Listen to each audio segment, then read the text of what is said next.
Nakoko présenter bino représentant Papa Kokikoya, il y a église Pevalongo. Je vous présente le représentant de l'église Pevalongo. Bana esili pona bino bokende kofana. Boyamba papa ya Pevalongo. Vous pouvez les recevoir avec joie. Les serviteurs de Dieu, représentants de l'église Pevalongo. Papa oyo na yebiete. Je ne connaissais pas ce papa. Azali mutu ya 1950. Il est né depuis 1950. Bakolongolango après prière, papa. Il n'y a pas de problème, ce n'est pas grave. Basé la porte aux alma kamususu des autres fandi. Papa oyo azali moto musala nzambe na Pevalongo. Ce papa est un serviteur de Dieu dans l'église Pevalongo. Namoni aye azana serviteur na ye mususu. Je l'ai vu venir, il est accompagné de notre serviteur. Balukinga yi bayambinga na esengo makasi. Ils m'ont cherché, ils m'ont reçu avec beaucoup de joie. Na bureau. Je les ai reçus au bureau. Alobi alotinga.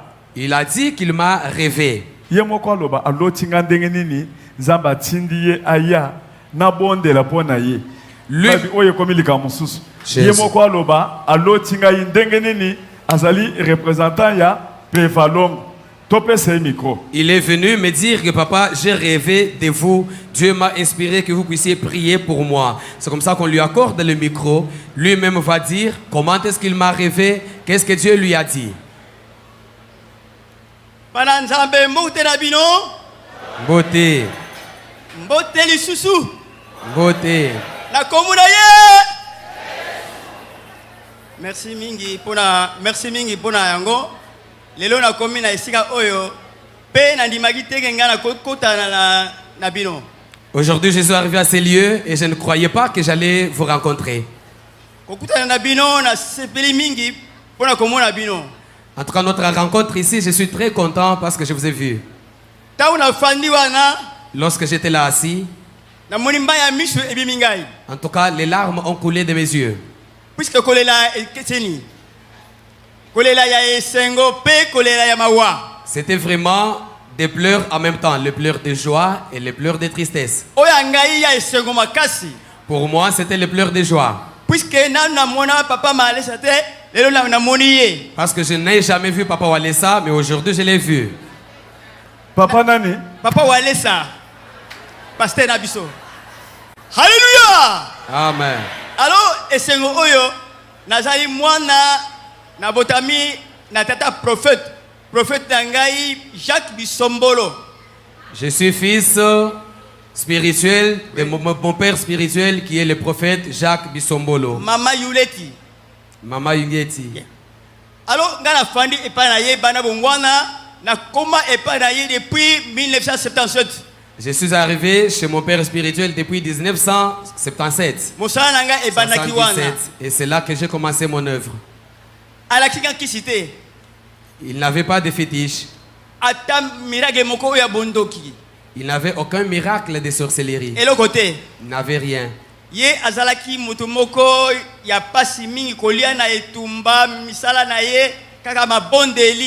Il était là quelqu'un de souffrance, il mangeait avec souffrance et son œuvre, son travail c'était toujours la prière. C'est bien donc ngai nazali mwana ya 50 et puis na bandi musala ngai depuis 1977 na maboko na ye. Moi je suis né en 1950 et j'ai commencé mon ministère en 1977 toujours entre ses mains. Kokama mingi izalaki depuis dimanche passé le 21. Ce qui est étonnant c'était depuis le dimanche passé le 21. Wana na zalaki na kati na temple na ngai nazali pembe na temple et penda ko na ngai zali wana. J'étais dans mon temple puisque moi Tozolanda tozakimia tozolanda papa ndenga zoloba. J'étais là à la maison, ma maison est côte à côte du temple, j'étais là à la maison. Alors na moni mwana moko il y a 6 ans disons. J'ai vu un petit enfant de 6 ans environ. Mwana wana amoni makambo.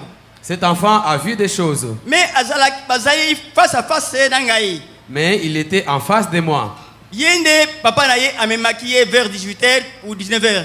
Son père l'avait amené depuis 18h ou 19h. Mwana muke abandi kolala pongi muke muke. Cet enfant a commencé à somnoler. Amoni motu muko alati biame ya pembe akoti na paroisse epananga na zalaka na église. Cet enfant-là a vu un homme habillé en blanc et il est entré dans la paroisse où je suis. Mwana muke asutuki. Et cet enfant a sursauté. Atui papa na moni motu muko boye akoti epa papa maku alati pembe pembe. Il a posé la question à son papa. Papa, j'ai vu un homme blanc qui vient entrer dans le temple de papa Marco qui est habillé en blanc.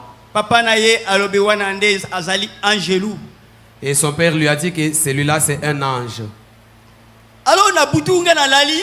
Et la nuit, pendant que moi je dormais, Wana ezalaki vers 3h du matin disons. vers 3h du matin environ, Sika wana moni na telemi na ye epa ya papa Walesa.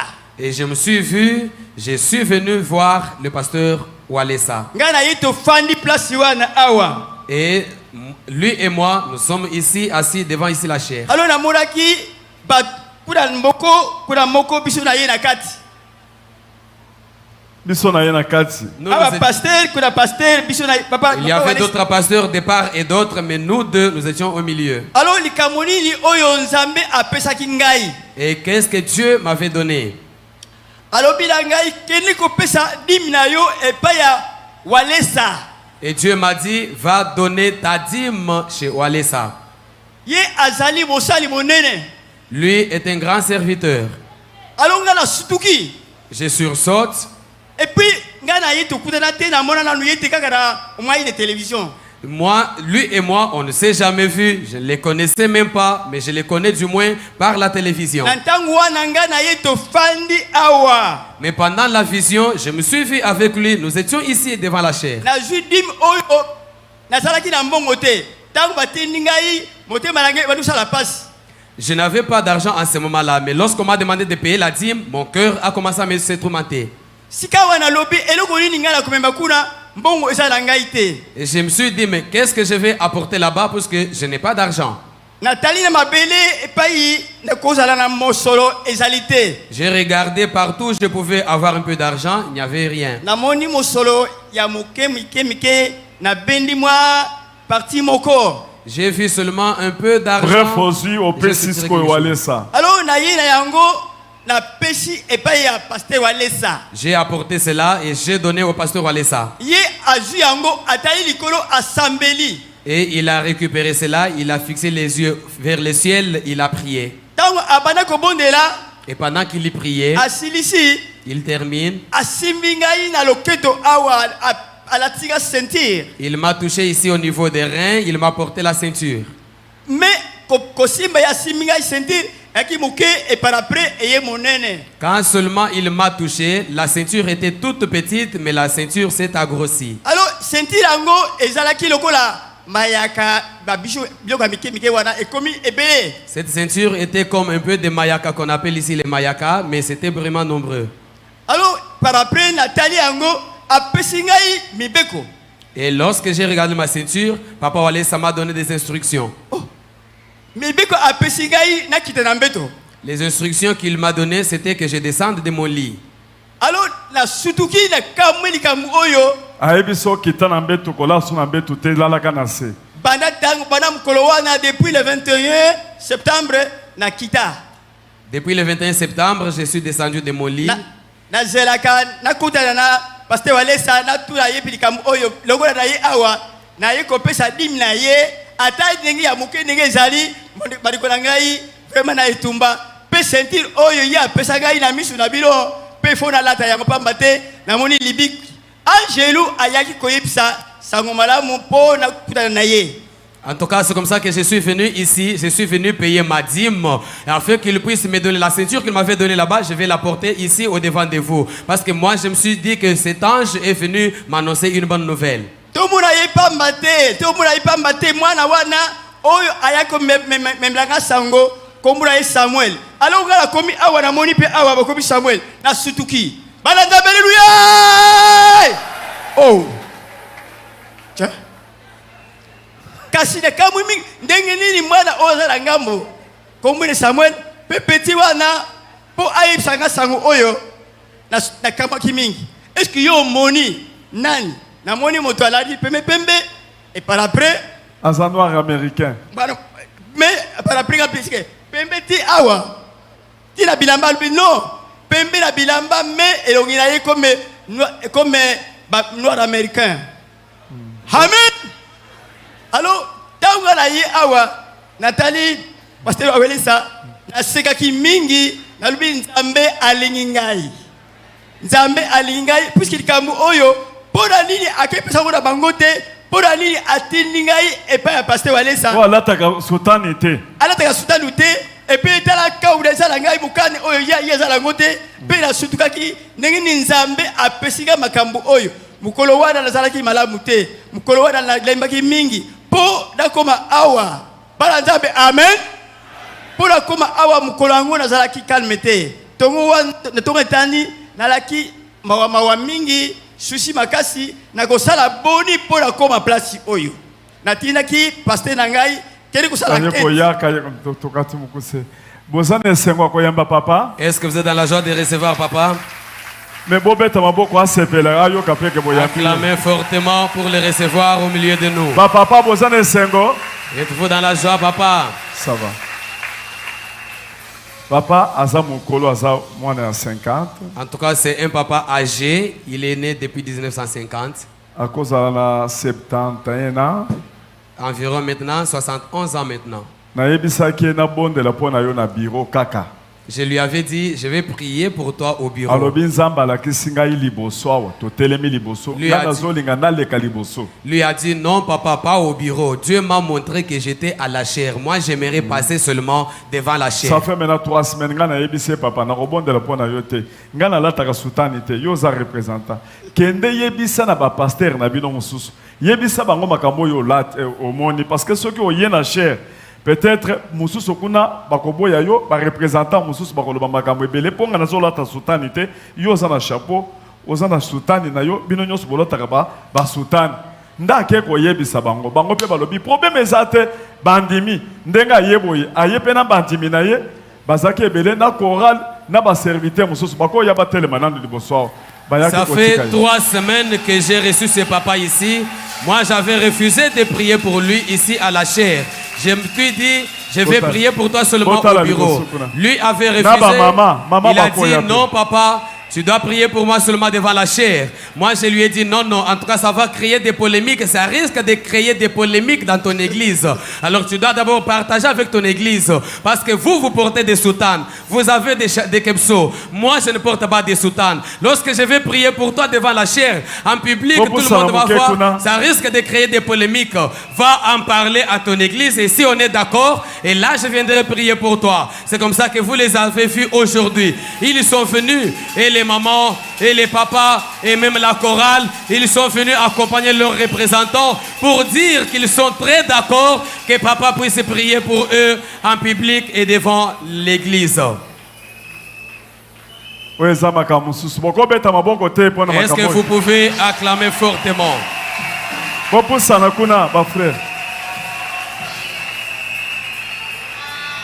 En tout cas, l'église, l'église, nous pouvons les saluer. Nous pouvons les saluer très bien et joyeusement. On pousse les cris de joie pour les recevoir. Poussons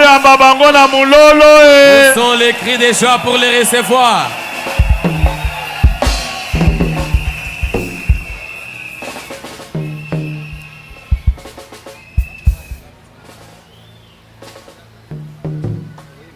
Papa, ozana sengo. Makasi.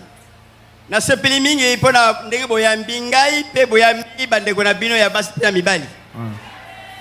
O sepeli mingi. Makasi penza puisque partout bazali bazo mona ngai na sepeli mingi na ndenge na komi awa. Je suis vraiment dans la joie, très content comme je me suis retrouvé ici. Ça va.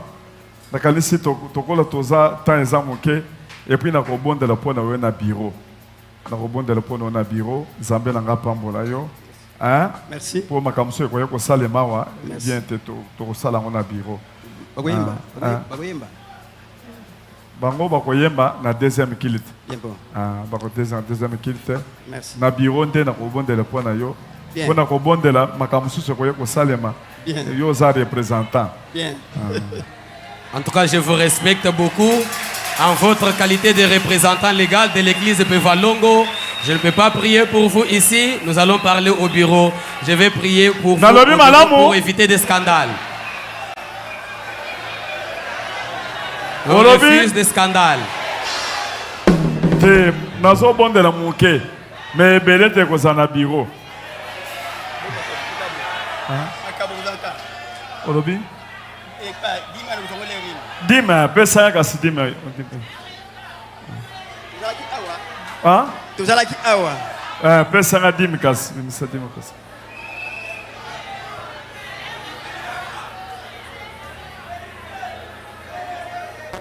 Ochango kuna na kati. Olobi? Pasteur aso ya nango. Pasteur yaka na dima noki. Pesa ya dima.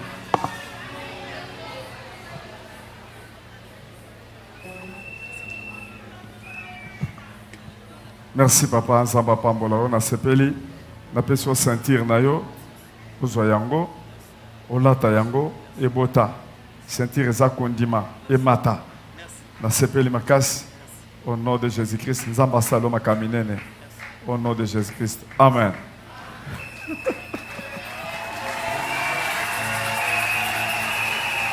Merci. Merci. Kendo fan. Bolobi nini? Bayemba. Oh, ça va. Boyemba kasi. Bomata kasi boyemba. Chorale bomata boyemba. Bino boyebi 10 minutes sekei. Oh, bino bosala makamu. Ba chantre baza wapi bamlata boyemba. Chorale. Oh, chorale bomata. O baza chorale te bakende kofanda.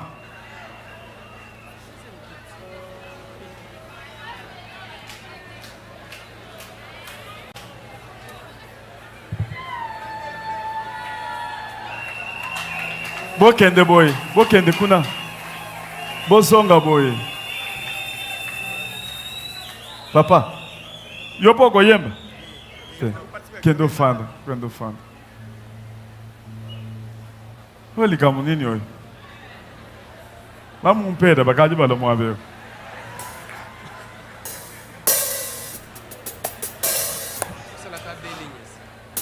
Bamumpe bakomi ko yao. Bombelanga yao. Olobi? Ça va. Micro eza wapi bopesa wango micro. Obazo tinda. Cheka kanase ya. Yo salawan.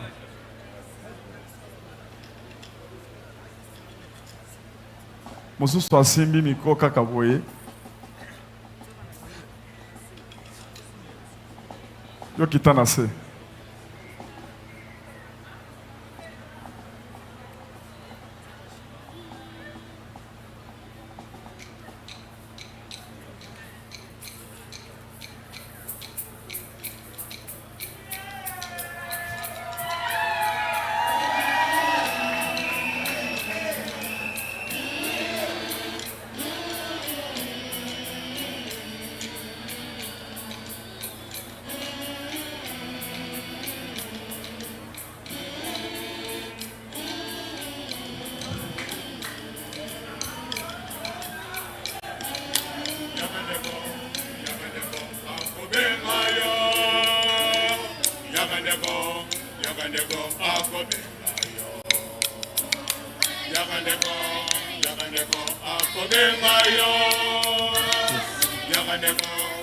Yaka na mikomo susu ata misato ozotia na sawa. Susu ekende ko.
Est-ce que tu as beta maboko?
Tu veux tout ya.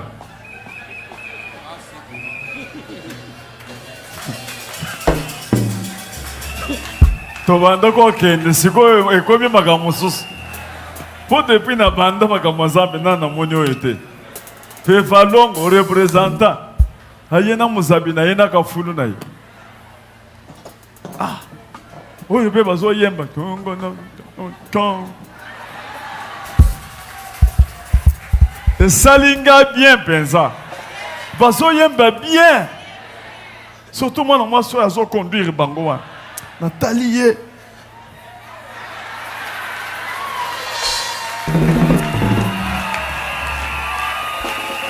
Toko banda ko benga bango bayaka. Baye ba yembi bazongi. Papa, mokolo mosusu pe biso toko ya kwenda na église na yo. Pe valongo. Pe valongo ezolo banini. Esprit Saint. Saint-Esprit. Ah. Pe valongo. Yebisa moninga na yo. Pe valongo.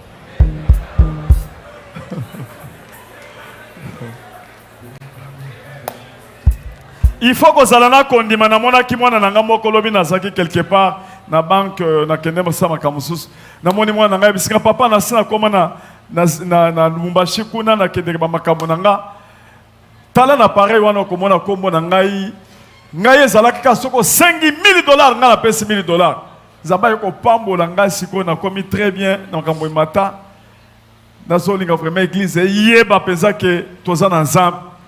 Et puis ayebi singa ke lobi na koya lisusu lokola nzambe to $1000 pona chioka moins 1000 otia na poche. Nazopenga frère de $1000 akoya na pesinga 1000 pona moni batinga moi atianga na poche po na continuer pour tokomi na souka. J'ai rencontré un enfant, un de mes enfants qui m'a dit, papa, je suis déjà à Lubumbashi. Votre Dieu m'a déjà béni, je suis déjà élevé. Parce que moi, chaque fois que vous demandiez $1000, j'étais prêt à vous donner $1000. Et Dieu m'a béni. C'est comme ça qu'il est venu. Il m'a dit, papa, je voudrais que l'église connaisse que nous avons Dieu. Témoignage, mais le coup de temps exact, na moni ayena mwana na ya yeko pesa anka mwa 1000 wana. Yala koto pour na mona zongo. L'homme de $1000. Tant on a fongoli pe na appareil nanga na moni moto a $1000. Na komi kombo na l'homme de $1000. Où est 1000? Ah, tanga na nupo ko zalo ko singa.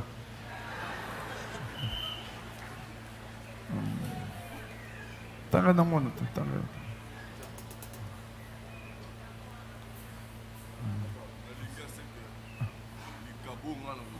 Olobi? Nalinga c'est que les cabos nga na en tant que papa et les et pas ya mwana. Et les capé pas mwana. Alors mwana ndé ozo pesa mwana ndazo pesa nga. Merci.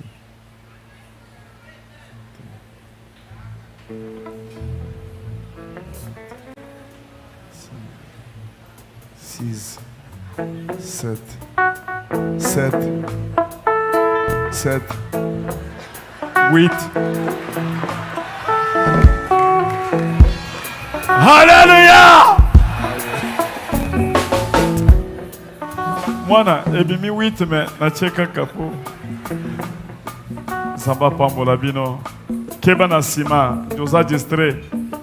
Oh, zala na sima kuna.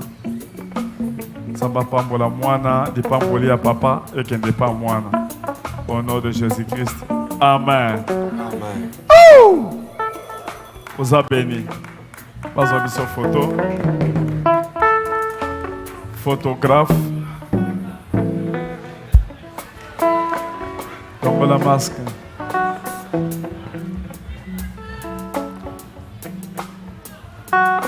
Merci. Merci. Merci.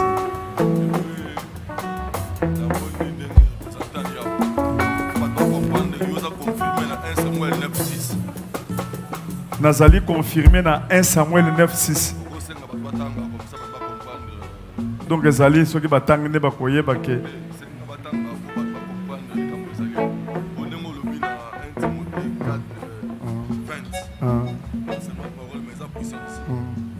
« 1 Samuel 9:6. Ça va. Kende kasi kuna bazota.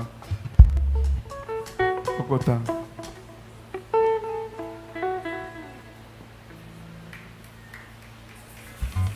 Tobeti maboko. Mama, oya yembia wa bien. Yaka na pesa yo pe na bimisa pe moi ata 1000 francs. Na pesa yo. Eza ya chorale, hein?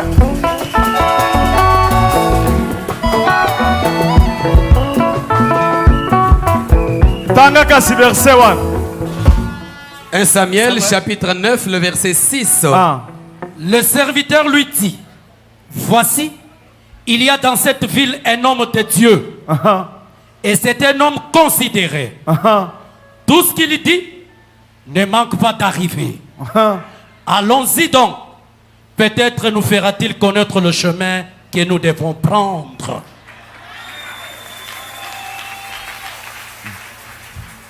Maman, nazo pesa yo okende pe okaboli na bana mususu wana. Nazo pesa yo sana.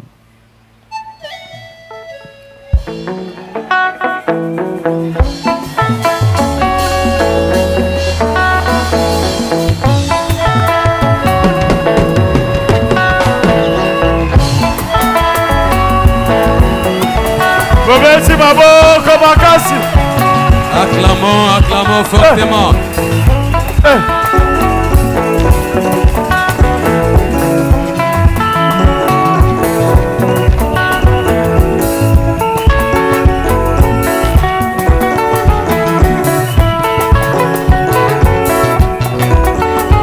Bonne année.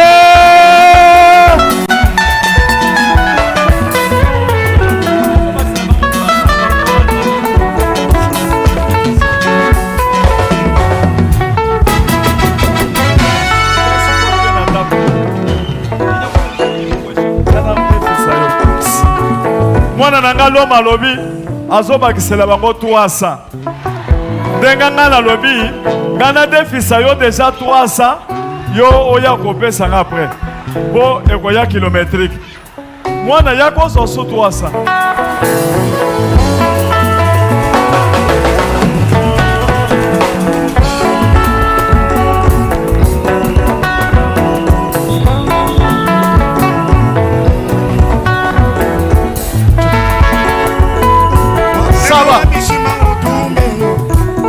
Oh, namoni oyo akufaki asekwi aye lisusu po abakisi alingi apesa ngai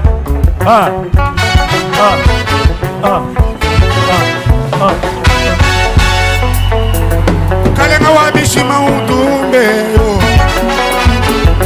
kalenga wabishima utumbe yo kalenga wabishima utumbe kalenga wabishima utumbe yo. Ça va yoka nazo prophétiser mama oyo bapesi yo na mwana nanga mususu 300 awa $, ezaka ndenge wana emataka lokola nguba 1 2 3 sikoyo ngai moko nakopesa odesa oyo sikoyo mwana mususu pe nakotanga nkombo na ye pa defisi ngai na nko